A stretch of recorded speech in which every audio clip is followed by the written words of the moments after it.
అందరికీ నమస్కారం. నేను మీ గోపాల్ అయ్యంగార్. శ్రీమతే రామానుజాయ నమః. 21వ తారీఖు ఏప్రిల్ నెల 2024 నుంచి 27వ తారీఖు ఏప్రిల్ నెల 2024 వరకు మేషరాశి నుంచి మీనరాశి వరకు వారఫలం ఎలా ఉందో ఈ వారం తెలుసుకుందాం. ఈ వారం గ్రహస్థితులు చూసుకుంటే కుజుడు కుంభరాశి నుంచి మీనరాశికి, శుక్రుడు మీనరాశి నుంచి మేషరాశికి మారుతున్నారు. దీని ప్రభావం 12 రాశులపైన ఎలా ఉంటుందో కూడా ఇవాళ తెలుసుకుందాం. ముఖ్యంగా ఈ వారం గ్రహస్థితి చూసుకుంటే రవి, గురు మేషరాశిలో, కేతు కన్యారాశిలో, కుజుడు శని కుంభరాశిలో, రాహు శుక్ర బుధగ్రహాలు మీనరాశిలో సంచరిస్తూ, చంద్రుడు కన్యా, వృశ్చికం, తుల 3 రాశులు ప్రవేశిస్తున్నాడు. మీరందరూ కూడా మీ జాతకాలు తెలుసుకోవడానికి కోసం పైన నేను ఇచ్చిన 3 నెంబర్లలో మీ date of birth, time of birth, place of birth పంపించండి. మీ జాతకాలు రెడీ అవుతాయి. మీతో ఫోన్లో మాట్లాడి పరిహారాలు చెప్పి జాతకాన్ని మీకు మెయిల్ చేస్తాను. 50 పేజీల జాతకాన్ని మీకు 15 నిమిషాల్లో చక్కగా చదివి మీకు రికార్డు కూడా చేయించడం జరుగుతుందన్నమాట. దీనికంతా గురుదక్షిణ ఉంటుంది. మీరు మీ డీటెయిల్స్ పంపించండి. డేట్ ఆఫ్ బర్త్ లేని వాళ్ళు ముఖం కనిపించే ఒక ఫోటో, ఆడవాళ్ళు ఎడమ చేయి, మగవాళ్ళు కుడి చేయి ఫోటోలు పంపించండి. మీ జాతకాలు చక్కగా చెప్పడం జరుగుతుంది. పరిహారంగా సింపుల్గా చెప్పడం జరుగుతుంది.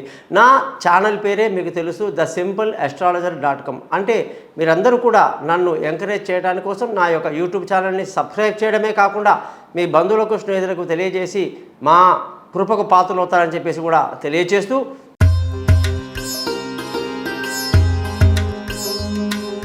కన్యారాశి వాళ్ళందరికీ కూడా ఈ వారం 21వ తారీఖు ఏప్రిల్ నుంచి 27 ఏప్రిల్ వరకు కుజగ్రహం యొక్క మార్పు, శుక్రగ్రహం యొక్క మార్పు ఎలా ఉందో చూద్దాం. ముఖ్యంగా ధనస్థానం అధిపతి శుక్రుడు అష్టమంలోకి రావటం వల్ల డబ్బుకి ఇబ్బందులు, కుటుంబంలో కలహాలు లేదా పిల్లల చదువులో నిర్లక్ష్యం లాంటివి జరిగే అవకాశాలు 25వ తారీఖు నుంచి కనిపిస్తూ ఉంది. అంతవరకు పర్లేదు. ముఖ్యంగా వాహనాలు నడిపేటప్పుడు జాగ్రత్తలు తీసుకోవటం మంచిది. ముఖ్యంగా కుజుడు వచ్చేసి కుంభరాశిలో నుంచి మీనరాశిలోకి రావటం వల్ల బంధువులతో, స్నేహితులతో వైరము, లేని సహాయ సహకారాలు లేకపోవటం అనేది కాస్త ఇబ్బంది కలిగించే అవకాశము, అలాగే అదృష్టం బాగా దెబ్బతినే అవకాశాలు కూడా ఈ యొక్క కుజగ్రహం యొక్క మార్పు వల్ల జరుగుతూ ఉంది. ఈ రాశి వాళ్ళకి మానసిక నిబ్బరం కలిగి బాగా సంతోషంగా, ఆనందంగా ముందుకు దూసుకువెళ్తారు. ముఖ్యంగా విలువైన వస్తువులు, భూములు, వాహనాలు ఇతరత్ర కొనడానికి 27వ తారీఖు ఏప్రిల్ తర్వాత బాగుంది. అంతవరకు బాగాలేదు. పిల్లల యొక్క ఆరోగ్యం పట్ల శ్రద్ధ వహించాలి. దూర ప్రయాణాలు లేదా విదేశీ చదువుల కోసం కాస్త గట్టిగా కృషి చేస్తే పని అవుతుంది. ముఖ్యంగా ఆరోగ్యం బాగుంటుంది. శత్రువులు పెద్దగా ఇబ్బంది పెట్టరు. భార్యాభర్తల మధ్య చక్కటి సయోధ్య కలిగి ఉండడానికి 27 తర్వాత చాలా బాగుంది. ముఖ్యంగా పెళ్ళి కాని వాళ్లకు ఈ 27 తారీఖు తర్వాత పెళ్లిళ్ళ శుభాలు జరుగుతాయి. బాగా బ్రహ్మాండంగా ముందుకు వెళ్తారు. శుభకార్యాలు జరుగుతాయి. అదృష్టం ఈ వారం బాగా తక్కువగా ఉందని మీకు చెప్పడం జరిగింది. ముఖ్యంగా ఉద్యోగస్తులందరికీ కూడా ప్రమోషన్లు, ఇంక్రిమెంట్లు, పై అధికారుల ప్రశంసలు, కొత్త ఉద్యోగంలో అవకాశాలని బ్రహ్మాండంగా ఉంటాయి. వ్యాపారస్తులకి వ్యాపారంలో మంచి లాభాలతో ఈ వారం అంతా గడుస్తుంది. ఖర్చులు ఈ వారం బాగా అధికంగా ఉండే అవకాశాలు ఉన్నాయి.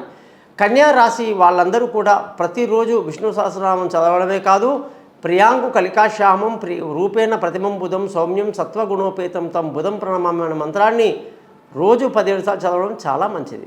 మీరందరూ కూడా 12 రాశుల యొక్క స్థితి ఎలా ఉందో విన్నారు కదా. మరి మీ రాశి ఫలం తెలుసుకున్నట్టుగానే మీ జాతక ఫలం కూడా తెలుసుకోండి. మీ date of birth, time of birth, place of birth ఈ నెంబర్కి వాట్సాప్ చేయండి.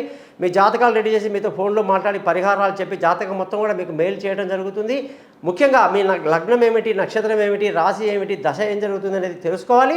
దాన్ని బట్టే మీ భవిష్యత్తు అనేది ఉంటుందని కూడా నిర్ణయించుకోవాలి. తప్పకుండా నన్ను సంప్రదిస్తారని, ఈ ఛానల్ని సబ్స్క్రైబ్ చేయడం మాత్రం మర్చిపోరని ఆశిస్తూ మీ నుంచి సెలవు తీసుకుంటున్నాను. మీ గోపాల్ అయ్యంగార్.